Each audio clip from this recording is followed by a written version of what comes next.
Alrighty, y'all. I'm back. Same shit again. Alright, let's go over it. We talked about these two last time, I'm pretty sure. Yeah, I have a package, but we'll talk about it in a second. Just to open up, I guess, hopefully everybody had a good Christmas or whatever, holidays, whatever you celebrate, all that jazz. All right, we'll talk about the two movies I just saw. I watched, I think, both of them yesterday, or something like that. Or no. Remember, I finished this one, and then I don't know. I watched that one. Okay, let's go over it. I guess. This third movie I thought was actually pretty good. I have some complaints, but I think it's probably around the 6 out of 10 again. I'm looking back on the second film, and I'm thinking to myself, what did I like about that one? I'm pretty sure the guys, they all look the same. Anyways, I know Mitsuhashi's actor is the same throughout like all of them. And I'm not sure if Ito's actor is the same. I think he is the same. I can't really tell. One of the running gags is that his hair gets bigger every single film. It literally gets taller and taller. But anyway, to kind of go over it a little bit, the third film probably has, not probably, it has some pretty good action scenes. It has probably the best narrative, like actual story, like there's a middle, beginning, and end type of thing, compared to the second film, which I'm looking back now, and I think the reason why I found it so boring was that it was mostly just fighting and then some jokes.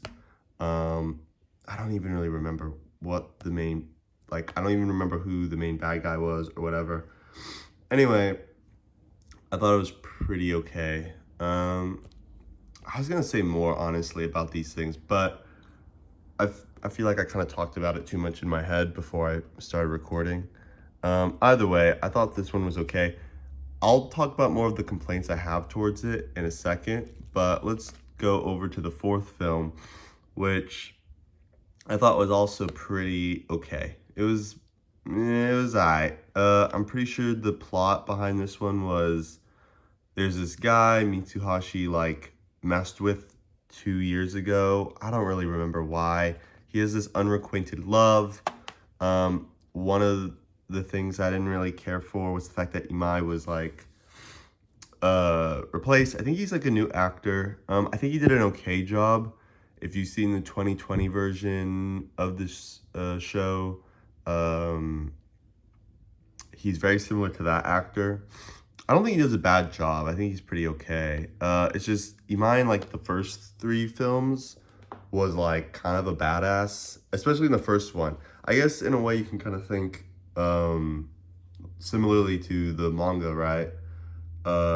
He's introduced as this badass type of guy, and then he slowly, I say slowly, but he kind of quickly turns into more of a gag, into a comedic relief type character, which is fine. His sidekick is in the movies as well. The sidekick actually stays longer because I believe he is introduced in one of these two, I can't remember, and then he stays around even though his actor gets changed. And I think maybe that's why he didn't have so many scenes in this one. I don't really know what was going on. I mean, there's probably all sorts of things that could have been going on. Who knows? Anyway, that's just kind of it. Two things that these both hold very similarly with each other is the fact that they're sport related. So this one has basketball, this one has baseball. I will say right now, both are bad. The basketball scenes in this one look ridiculous. There's this black dude, it looks ridiculous. Actually, I think I just kind of forgot. Imai actually is in this film quite a bit, but you don't really recognize him that much because he doesn't really do anything of importance compared to, I think, the other two where he's kind of more influential. He actually is kind of influential in this one too, but he's kind of relegated to the same type of plot line and idea. Well, no, because he meets with like the other girl, the love interest, who might have a crush on Mitsuhashi. I don't really understand what's going on there. Again, I don't understand Japanese, so I can only get on like context clues, visual cues, some verbiage. Like I know when they say chotomate, it means like wait a minute or something like that, or it's stuff like that, just like really basic stuff. But when they like start talking in more detail, or when it's like kind of mumbly, it's a little tough for me to really understand what they're saying. I have to really like focus my ears to really catch a couple words. Either way, it's not a big deal. But let's just talk about the negatives, I guess, before I kind of get into the more elements that I do really enjoy, and then kind of give them a more concrete grading compared to the first two films. This one, I hate Riko. I hate her. She's literally like the most bland, shit-faced like character in the whole entire film. I don't know why they casted her. I think she's probably the worst Riko they've had in all four films. And we'll talk about the one I think is the best. I know it's kind of ridiculous, but they do harp on like this love interest type of thing. And I guess it is important to the original manga. And if you're having a film, you should have all the important characters that are representative of the original story. And, yada, yada, yada, right? Like, they should be included. They're kind of impactful characters. They're important in their own right. But, like, most of Kyokara Oriwa barely has these two. I'm going to be honest. They barely show up. They show up in the very early portions of the story. And then they have a couple other portions. But honestly, Kyoko doesn't even really do anything in the movies. She's actually kind of more impactful, like, here in this film, where they're, like, the pinky thing. And then what else am I trying to think of? Like, well, I mean, it's the truth. Like, they're just kind of like that. But anyway, the reason why I didn't like her too much was because, like, I'm not sure if they had an argument in the beginning of the film. It was, like, probably something really small, but she, like, switches sides super fast. And then she'll, like, watch Kyoko get, like, beat up, and she'll just stand there and then wait it out. That is one thing I don't like about these two films, too, if we're going to include this one as well in the argument, is... at least in this one, actually, she has like one or two scenes where I do see her like fight really well. But this one, she just kind of like smacks with her bag and then like cries and says, "Somebody help!" I don't know. I guess in the manga, she kind of maybe has moments like that, but more often than not, she's like willing to throw hands. You know what I mean? Like I could have sworn there's this one chapter where she like beats the crap out of this dude who's like 6'8", 400 pounds. Type of stuff. Okay, anyway, but yeah, I didn't really like Riko. I thought she was really bland. I thought her acting was really bland. I thought what they gave her as a character was downright character destroying. I thought she just was like really shit. I actually thought the antagonist was actually really good too. I thought he had a decent character. I mean, it was very generic, like super generic, like very predictable, super obvious, but I mean, hey, for the third film in a series of films that are low budget and, like, let's be honest here, none of them really, I mean, I say low budget, I don't know. They're probably not in Japanese standards, but, they're not like Hollywood shit. And let's be real here, they're kind of, like, they're aight, they're whatever. Is this V Cinema? I don't know. Yeah. Anyway, I thought it was fine. I will say though this, after watching all four of them, the humor doesn't really land a whole lot. It's okay, but it's very hit or miss. It's pretty whatever. I think that's pretty much all I have to say for this one. I kind of do think it ranges in the same realm as these ones, right? Like these action scenes, I think are still the best. I think these are good too. I think the final fight is a lot better than maybe say this one. And a bit of this one. The problem is there's too much fighting and there's not enough anything else. It's just like fighting and giggles. Like I don't know. It was. I mean, it wasn't bad. I can't really remember these two very well. They're kind of just super forgettable. Let's be honest here too, as well. I can't listen. I don't understand Japanese, so like obviously I can't remember a whole lot of like any dialogue or any scenes that are impactful too much when it comes to like their acting and things like that. Because I'll be honest, I kind of just glaze over it. But yeah, I would say this is about the same. I mean, there's some portion. Man, I don't know. I kind of like how the characters are done a little bit more in these two. This one, I was just kind of pissed off the whole time because Mitsuhashi's like kind of an asshole who's jealous the whole time. Ito is, the same. Kyoko is actually pretty responsible and actually probably the best character in the whole film. And then Riko's kind of an ass. Okay. So like I'll say 6 out of 10, 5 out of 10. I like Kyokar Araiwa. So I I bump them up a little higher than maybe should be. So realistically, if you're not like really into this stuff, maybe it's a 4 out of 10. Like it's below average. Like it's not gonna make you laugh. The action scenes are actually pretty good, right around here. Like they definitely feel more realistic in this one. Like you could feel the impact. Whereas and especially this one, I think the action scenes are actually done really well in this one. But we'll talk about that in a second. But it's just one of those things. Okay. So yeah, I'd say if we had to average it out, maybe they're all 5 out of 10s. It's tough, right? Like I'll say this one bored me a lot, even though the action scenes were there and the comedy was maybe ramped up a little bit. This one is just, I mean, let's be real here. It's kind of forgettable. I'll be honest. I think it definitely has the best. I think there's certain elements to it that are more reminiscent of the manga, and so that's why I kind of like it the most, or like it around the most. The only problem is Riko and Kyoko are very generic, and then Mitsuhashi and Ito are also just very. Actually, they're kind of more delinquenty in this one. They're probably like the worst type of guys in this one compared to the other two that I watched, where they're actually kind of more like good guys, and especially here where they're actually like again good guys.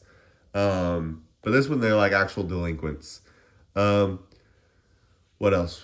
I mean, it does the introduction storyline. Like it does pretty much the first 5 chapters or so of the manga. With some other variation of sorts, obviously for movie flourish. Okay, let's talk about the baseball shit. Yeah, it's not good. It's not good. It's like a 30-minute, I'm saying this roughly, right? But it's like 30 minutes of actual baseball. Like no joke. Like they play baseball for like 30 minutes. And you just watch them. Now, what comes out of that is actually kind of okay. You see character growth from Mitsuhashi. You see that connection with Riko. You actually do see development, which is kind of neat. I'll be honest. It is pretty cool. The action scenes again feel more impactful. They feel real, kind of. The storyline is not good, but I will say this: the humor probably lands closest. I would say, yeah, closest, I guess, is the best term I could give you. If that makes sense, right? There's more gags. There's like, honestly, like some Looney Tunes type stuff. Like the guy tries to fly through the air. I think this film has the best payoff if you've watched all 3 of these. The gags, the continuous gags, right? Like not Mitsuhashi's, Ito's hair, the Yakuza guy, the smoke bombs, the, oh gosh, I'm trying to think, can't swim in shallow water, the laugh at Imai type of stuff. What else? The Love Hotel thing, that shows up in every single one. like there's a couple few things that are running gags and certain stuff like that. And the main antagonist slash not main antagonist, but kind of main antagonist, the guy that kind of makes everything go and happen, the red hair guy, he's pretty resembling of the dude in the manga who, if you've read the manga, you might remember him. I don't remember his name fully. He actually becomes like friends with these dudes, and I wonder if he's going to be a recurring character in the next... No, sorry. It's the last one. This one. I think this is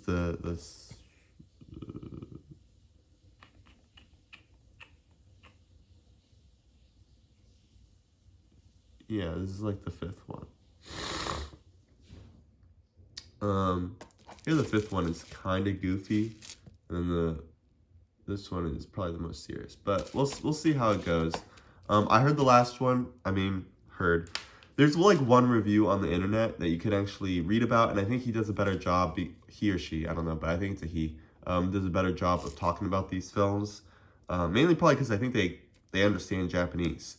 But I heard the last film is probably the best one, and the director does a really good job in all of that. Okay, let's talk about it. I think the Riko and actually the Kyoko in these ones,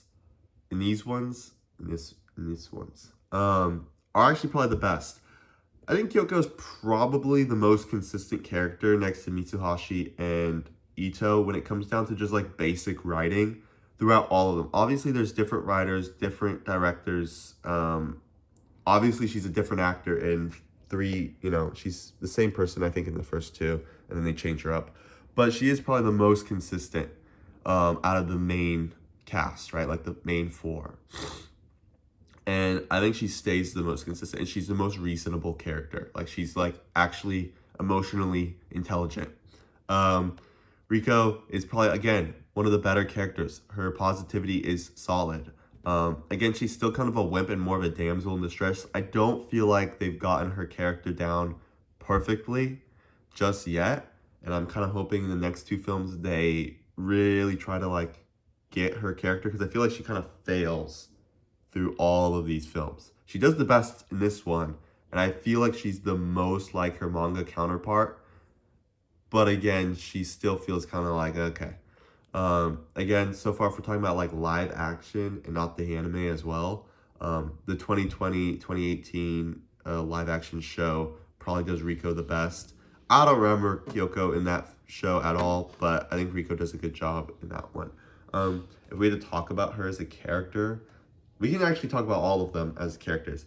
Let's just go with Riko because we're complaining about her so much because I think they keep ruining her the whole time. Again, she's not like some complex or really good character in the manga either, but it's like they like watered her down so much. It's honestly kind of crazy. Like, Mitsuhashi's obviously the main dude, so he does get like kind of a development and story arc and plot line throughout all 4, but it's kind of crazy. Like, the girls don't really get any of that, and even Ito kind of gets like snubbed a little bit, though his character even in the manga is super simple. He's just like, no, justice, honor, all that bullshit. Anyway, in the first film, she's kind of just like nice, she believes in Mitsuhashi. She like actually beats up people though, which is kind of cool. Kyoko again is like kind of the love interest for Ito, and they kind of like get to know each other, so it's not like super broad, but it's okay. Second film, I don't really even remember what the hell happened. Like, I'm really even trying to remember the final battle, and I just don't remember it that well. Oh, man. I gotta like... Yeah, I only remember the bridge scene. Yeah, the fingers. Yes. Okay, I'm starting to remember it a little bit. Okay. I think they're fine. They're probably honestly the same, if I'm gonna be honest. Mitsuhashi, again, is probably worse in this film. Again, it's pretty average. Ito probably gets the best, because it kind of is his film in a weird way. Like, they talk about, like, he tries to build his relationship and whatnot, so it's whatever. Yeah, again, I've already talked about this one. I think she sucks. Okay, she literally watches her friends get beat up, and with a blank stare, she's just like, okay. yeah, I don't really care about her. And then in this one, it's actually pretty good. Mitsuhashi gets character growth. He learns, like, maybe not be an asshole as much, or like cheat or be a cheap shot. Riko does a really good job of like sticking with him and believing in him. Kyoko does a really good job of like literally telling Ito and Mitsuhashi not to be a bunch of pricks. And there's actually some like not weird tension between these two in this film as well, where it's like, ew, gross, whatever, right? So again, I don't particularly love this one because it's like there's a 30-minute baseball scene and the basketball stuff and the plot line is okay in this one. Like, this one actually has a story, but the characters are kind of meh. So, I mean, if we had to average it out, it is probably like a 5 out of 10 so far. Man, maybe like even a 4 out of 10 depending on the film. If I had to say which ones I would want to watch, like rewatch, if I had to rewatch them, what order would I want to rewatch them? As in like, which one would I be entertained by, I guess? Probably this one. I don't know. This one really reminds me of, I mean, it has like barely any similarities, but if you've seen, like Delinquent Detonation, or oh god, I cannot remember what it's called, but like that one Delinquent movie, it's like kind of old, but it's like really raunchy. It's a Japanese one. I think I've talked about it before, but you know what? I'll just show y'all. I'll just show y'all. It has super similar vibes. At least in the ending. The ending has super similar vibes. Okay, the movie I'm talking about. The ending isn't. No, sorry. Kyokari Oriwa, the third film, right? The one, you know, the first 17 whatever film you want to call it, is really similar in its ending feel to this film, Detonation, Violent Riders, or whatever. You know, this Japanese film. It's like really raunchy. It's got some weird, weird shit in it. Again, sorry, I'm coughing so much. It's like that weird Japanese stuff. Anyway, let's go back. I know this video is really long. I just wanted to kind of mention all of that. But yeah, I mean, for a review, I'd say it's about. Yeah, let's put it like this. I think the story is pretty okay. I kind of remember some stuff. I don't really like the story though. That's the thing. It probably has the best narrative because it actually has like a real plot to it, kind of thing. They all do have plots. I'm not gonna say they don't. They all have like kind of a narrative, so to speak, like a beginning. You know, they all have stuff they're going towards, right? But let's be real, this one probably has the most. But I don't like it though. That's the issue. Like, I don't think it's good. So I probably put these are probably around the same in feel for me. I think I just like this one because it's the first one I watched. And it just feels the most familiar. It's like it's the oldest. It's got like that weird nostalgic feel to it. But if I'll be real, it's probably not the best one. Yeah, I mean, if this is probably how I'd rank them in terms of preference.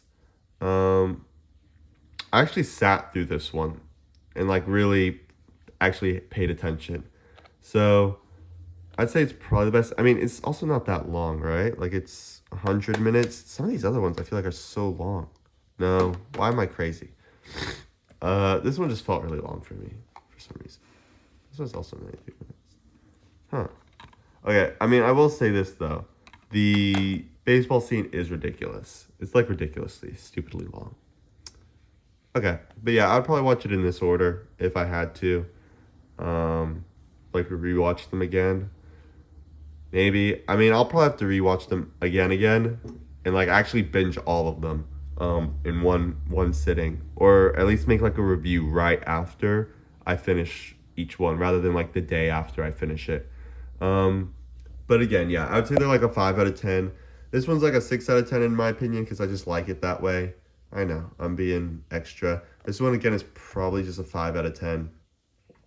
And then these two are, let's be real, they're probably like 4 out of 10s, 4.5s. They're good, but at the same time, they're frustrating in certain choices that were added to it. Like, this has one scene that is, again, really long, but it does have character building moments, even if the baseball is kind of bad.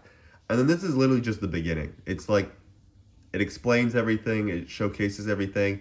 It has all the kind of iconic beginnings of the original manga. So, like, even though the production might not be that high or good, and the acting is pretty, the fact of the matter is the manga is really good. So what they adapt carries really hard. Like it does a good job. It sticks with it, right?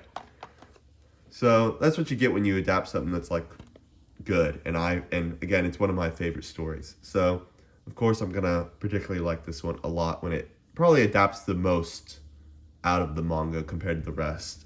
Um, yeah, I think that's about it. Hopefully that makes sense. This is way longer than I planned for it to be. I don't know why I talked for so long. I feel like I could have went into more detail about certain stuff, but hopefully the concept and I was detailed enough in what I was talking about. So yeah, I'll probably try finish. I'll try and finish these two sometime today, maybe tomorrow. I have no idea. This is the last one, right? Yeah, it is. Alrighty. Hopefully y'all had a good holidays or whatever. And I'll probably see y'all next year maybe.